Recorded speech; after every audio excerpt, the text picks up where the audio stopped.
Hola, mujeres. I'm Stephanie Beatriz from Brooklyn Nine-Nine, and I'm so excited to be here on the Latinas Make a Difference tour. How did you enjoy the first day of the tour? Seeing so many bright Latina minds come together has me so looking forward to the rest of the week. I hope you're as excited as I am to dive into day 2. Today, we are kicking things off with a conversation between She Se Puede co-founder America Ferrera and Regina Romero, the first Latina mayor of Tucson, Arizona, and the only Latina mayor in the 50 largest U.S. cities. Arizona is going to be in the spotlight a lot today, as it is one of the biggest battleground states in this year's election, and it's home to a ton of Latino families. In fact, we've invited several of the state's smartest and brightest Latinas to join us for many of our sessions today, so keep an eye out. Our afternoon session, Working Hard for the Money, will feature fierce Latinas who've built businesses on their own, sharing their experiences with career advancement and the ever-elusive work-life balance. And tune in for a special roundtable with America Ferrera and members of the She Se Puede Power Squad.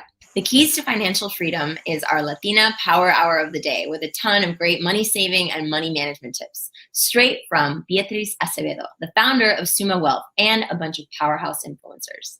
We end the day later this evening with our after hours gozadera in the She Se Puede virtual lounge with local Arizona DJ, Huma Martinez. Have an amazing day, and we'll see you on the tour. Oh my goodness. Hello, Mayor Romero. Hey, it's such an honor to be in this conversation with you. Let me explain.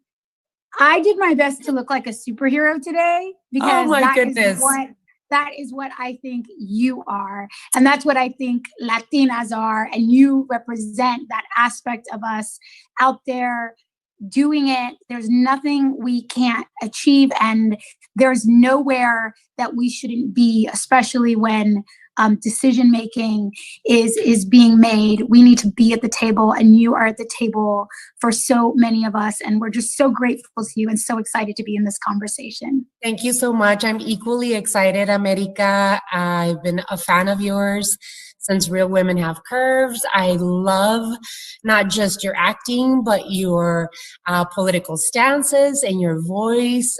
You as well are a representation of Latinas around the world. And so I'm so happy to see you. Thank you. Thank you. Well, I wanted to start just by, we are obviously in Arizona today with our virtual tour, but we have Latinas tuning in from from all across the country. And I want them to know about you. I want them to know who you are, what you're doing, and where you come from. Like me, you're the youngest of 6 kids, so baby to baby. Yes. I know what the experience is like. But Mayor, you were raised by farm workers. And I just think that must have so much to do with your identity and your drive and your passion. Can you tell us a little bit about your upbringing? Yes, I am the youngest of 6, so la bebita. And my parents really had my 5 siblings on the Mexico side of the border. I'm also a border girl, border of Arizona and Sonora. And immigrated the family to Yuma, Arizona, also home of Cesar Chavez. And I was the only one born in the U.S.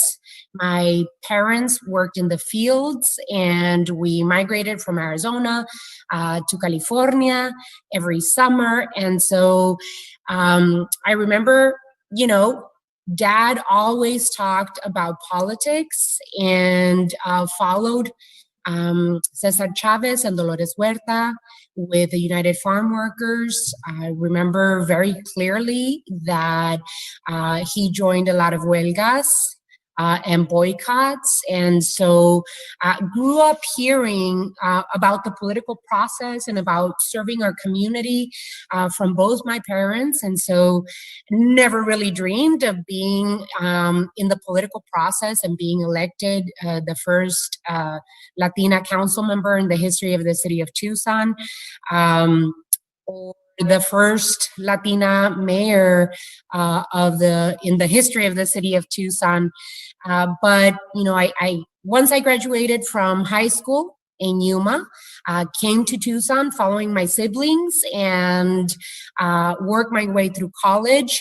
I took a Chicano history class when I was 19, and really that particular class really woke me up to the importance of participating politically and civically in my community.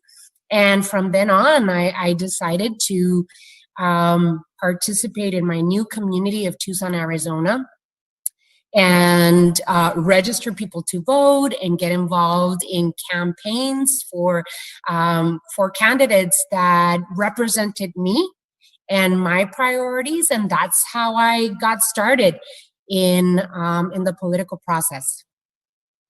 Wow. Well, I mean, I have so many questions for you, and I'm gonna go off script here a little bit and say, how did you even find the courage to run for office? With so little representation of Latinas in elected positions, what made you think that was possible for you and that you could go for it?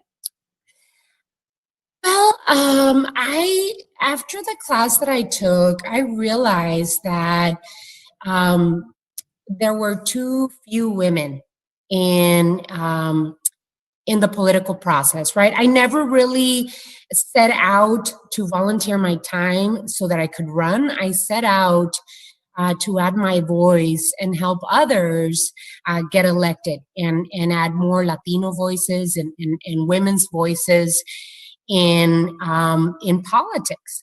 And so I really never imagined or even thought of myself of running for office. But as you know, Latinas, women, we really do get discriminated against, right? There's sexism, there's racism that we had to deal with. And I had been growing up, I was on the receiving end of being made to feel as though I didn't belong in this country. And so in my Chicano history class, I learned that we have a deep history in Arizona, Nevada, California. We have a deep history of contributing to this country. And I didn't see anyone that looked like me here in Tucson. And so I did attach myself and volunteer for now Congressman Raul Grijalva. He was on the Pima County Board of Supervisors at that time. I helped other people get elected to the city council. I have helped people get elected to mayor and registered people to vote. And I co-founded an organization that's called Las Adelitas Arizona. It still exists today, to specifically energize and mobilize Latinas and our families in the political process. And so when Tucson City Council seat opened up, I received a lot of calls from people telling me, Regina, you should run. At the time, I had a 18-month-old baby, and I was like, no. And people said, look, you've been working for 20 years to get others elected. We need someone like you. And so that's how I decided to run. My husband was like, don't worry about the child. He's going to be fine. We're going to take care of him. And so, I decided to run for council. I served 12 years. And in 2019, the same thing happened to me, that the previous mayor decided to retire, not run for re-election, and people started calling me again and saying, hey, you've served on the city council for 12 years. You should run for mayor of the city of Tucson. And I was like, no. My husband's like, babe, you should run for mayor. And I was like, don't tell me what to do. In 2019, we did it, and we made history in the process. Wow, that's so amazing. And I mean, I'm just so grateful that you had people around you urging you to see yourself in those positions. I feel like that's what we all need. We all need people to get us past our hesitations and our kind of preconceptions of the places we belong and what we're capable of. And we'll move on, but I'm just so interested about this piece of it, because I believe that such a big part of empowering Latinas to take up space and to occupy positions of leadership is about getting over our own stories, the stories that are told about us and the stories we tell about ourselves. Can you talk about, in your decision to run for office, what were some of your hesitations? Even like on the most personal level, were there doubts? And how ultimately did you make a decision to still move forward? Well, yeah, you're right. People don't see us, and we don't see ourselves in particular spaces. But I always felt as though I had to elbow my way in to different tables and to have my voice heard. And so for me, I didn't really think about running for office until someone brought it up, right? Until people asked me to run. And most women, especially women of color, have to be asked. And so we have a responsibility. We have a responsibility to ask other women of color to run, because I don't know, it's society, that really beats it in us that we are not supposed to be in those spaces.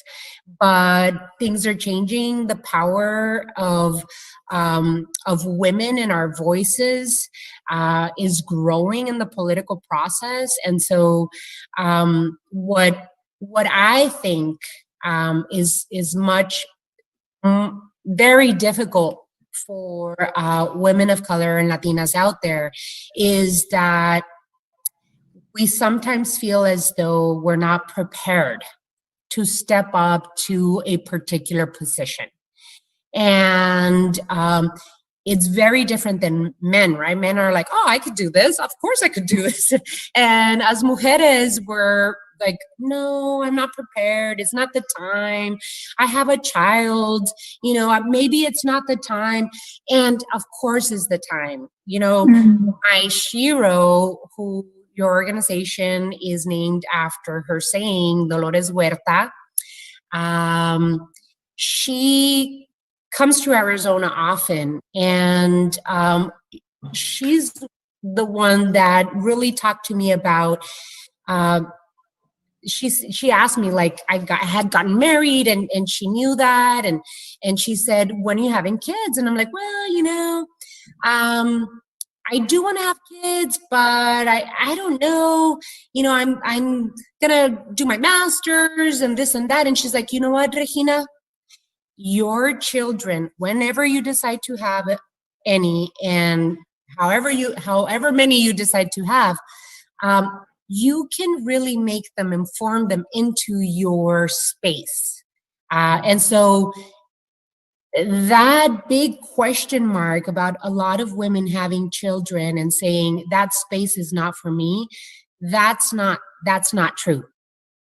Our children can adapt, and really we can form them in our careers as we move forward. So lots of women see as a barrier having children, and it's really not the truth. My kids have grown in the political process here in Tucson. They've grown with me being the council member, and have marched and rallied more than many 20-year-olds, because you really get to form them into whatever career you choose to take.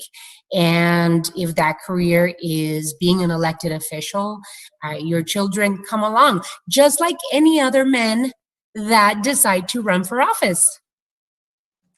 It's funny because as you were saying that, I had to mute myself because my 2-year-old son started running down the hallway and was about to burst into this conversation.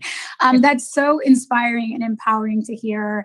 And something you just said about Latinas and about women in general feeling like they are not prepared enough to step up really resonates in this moment, because what the polling shows us around Latina voters is that one of the main barriers to us voting and exercising our right to vote is feeling like we're not prepared, like we don't know enough, like we don't have what we need to vote in our best interest and for what's right for our families and our communities. It's like we have this idea that we need a PhD in political science just to show up and exercise our right to vote. So it really is, it speaks to how we operate in all aspects of our life. So with that said, Arizona, let's talk about Arizona, because Arizona is a battleground state. All eyes are on Arizona because this could be the year that Arizona shifts politically.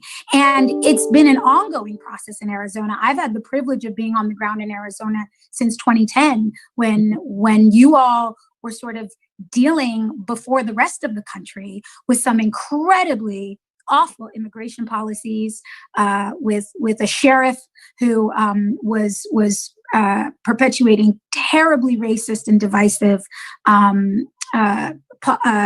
notions in Sheriff Arpaio, who Arizonans showed up to vote out.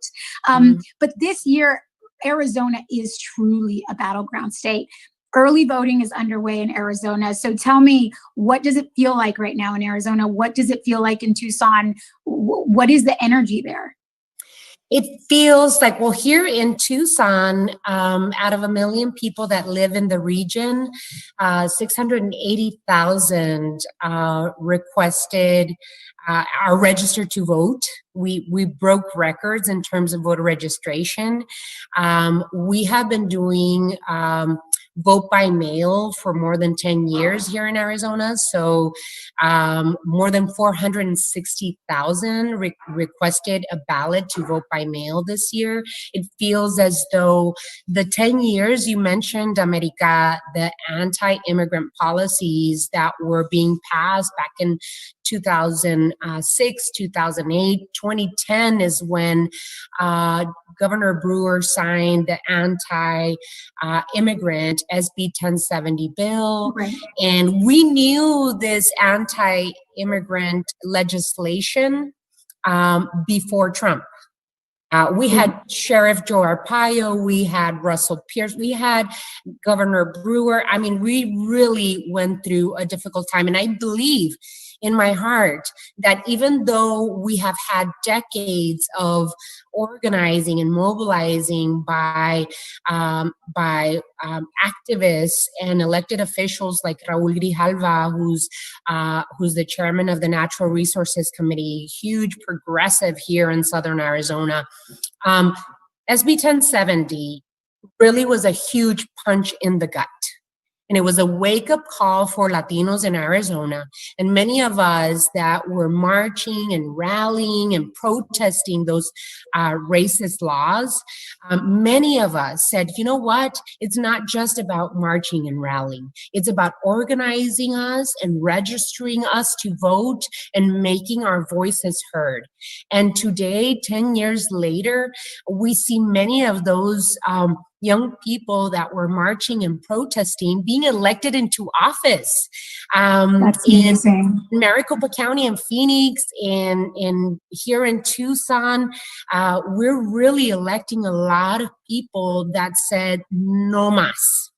And I believe the road to the White House goes through Arizona. And it's just not about the demographics, right? We are shifting. The demographics in Arizona are shifting, but it's about mobilizing and empowering and pushing ourselves to make the necessary changes to change this state. Yeah. Well, I just find Arizona to be so incredibly inspiring for those reasons, that you were the pioneers for us in this generation of how to fight back against hateful policies and hateful rhetoric. And for Latinos specifically, it's a testament to what is possible when we show up, when we organize, when we inform, when we empower ourselves and each other. And it's not some elected official who came and rescued Arizona. It was the everyday people on the ground saying, this is our time to show up, to march and to rally and to inspire each other, but then to show up at the polls, and then even better than that, elect ourselves, put ourselves in positions of power. Yes. Make Regina Romero our mayor, and elect our young Latino organizers to state positions. And that is really what it's about. I feel like since I've been on the ground for over a decade in Latino communities, talking about our barriers to participating. One of those barriers is that we don't see ourselves represented in the process. And that makes us feel disillusioned. Like, what's the point? Anyone we go and vote for ultimately isn't going to represent our needs. And it feels like one part of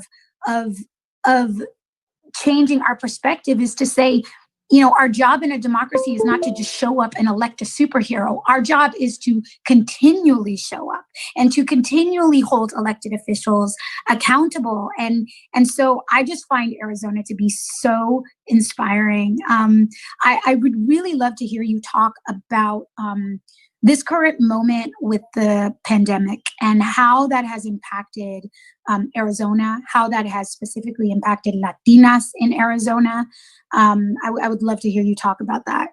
Well, this pandemic has highlighted society's ills, right? The inequitable systemic issues that impact people of color, Latinos and other people of color, with healthcare, with lack of healthcare, with all of the issues that we know we have, right? But with COVID-19, we see much more Latinos. The percentages of Latinos that have contracted COVID and died are at bigger percentages, the same as indigenous communities here in Arizona. And so I had to fight. Here in Arizona, we have a Republican governor, and we had to fight. Many mayors in Arizona had to push and fight for the governor to take the necessary steps to help bring down and squash the contagion of COVID-19 in Arizona. And so we pushed for him to put a mandatory mask order, and he refused. And then we pushed on him to let us do it because he had preempted mayors throughout Arizona. And then he finally did. And once mayors, mostly women, throughout Arizona, signed our mandatory mask ordinances, we saw COVID-19 dip 75%. And so Wow. It was a microcosm Wow. of the inability to lead for a governor was a microcosm. We were seeing the same thing happen in the country, right? There was no direction. There was lack of direction, lack of really following the guidelines that public health officials were giving us. And so we see that disparity in health. We see the disparity in our economy and how it has affected more Latinos and our indigenous communities and people of color greater. We have bigger percentages of unemployment in the Latino community. And so as much as we need to elect more Latinas to every level of government, us, those that are on the ground, we need additional help, right? We need to make sure that it's not just electing us, but helping us pass the progressive policies that will help poor people, that will help working families, that will help children and seniors, and help us fund public education, and all of the issues that we need to pass. We need that help. So yes, we have to elect more of us, but we also need this army behind us to help us get policy through. So you spoke a little bit about the sort of the burden that has fallen on Latinos, health-wise, economy-wise, the risk that we take on as being 34% of essential workers out there performing the jobs that feed Americans, that care for Americans, that educate Americans. Another thing that I was recently made aware of when I was on the ground in Arizona was just how many Latinas have had to exit the workforce during this pandemic, how the stresses and the burden that are falling upon Latinas to take care of their children, to take care of their elders, to provide support and education, to provide medical support to their families, is forcing Latinas to abandon their work and their careers and to do what needs to be done in the home. And what we know is that there's a percentage of those women who've had to exit the workforce who may never make it back in, and that those who do make it back in may never catch up to where they were and achieve what they might have if this pandemic had been dealt with properly. And so I think it's super important that as we talk to Latinas about what's really at stake for us in this election, and what it means to ask our families to show up and to vote in our interest, in our community interest, that we understand the specificity of how the burdens we're facing have a lot to do with leadership. And so I just wanted to see if you had any thoughts specifically about how Latinas are being burdened and affected in the midst of this pandemic. It is. As it stands now, Latinas make 53 cents on the dollar that white males make. So we are already behind in what our potential to earn in our careers and in our lifetime. And so that affects our retirement. And so as it is, we are already burdened with what we make compared to white males. And so, yes, we have seen those stories of women that, because their children have to stay home, they have to stay home. They've had to leave their jobs in order to be able to stay with their children at home and see them through school. And so it is a huge burden, because if they want to get back to their careers, that time, that gap, really costs the family, not just the woman, the family funds to be able to bring in and put in savings and pay their bills. And so it is, it really is creating a huge gap in equity of long term for the family, but also we are very concerned about evictions in Arizona, evictions in the city of Tucson, and people losing their homes, people losing their apartments and not knowing where to go. You are such an inspiration, and it's been so amazing to get to have this time with you. Before I let you go, I want to hear what you have to say to the Latina who's watching this, who maybe hasn't decided yet to participate in this election. We know that what happens in this election is in the hands of Latina voters, that we make up the deciding vote in key states across the country: Wisconsin, Michigan, Florida, Pennsylvania, and nowhere is that more true than your state in Arizona. But I think that there still might be people at this point, Latinas at this point, who feel like my vote doesn't make a difference. How important could it really be? Or maybe there's just logistic things standing in the way of, I don't have the time, or I haven't done the research, or even if they're trying to convince their families and their sisters and tias and moms to show up and use their vote. What is your message to a Latina still kind of wondering whether or not it's worth her time to vote and engage in this election?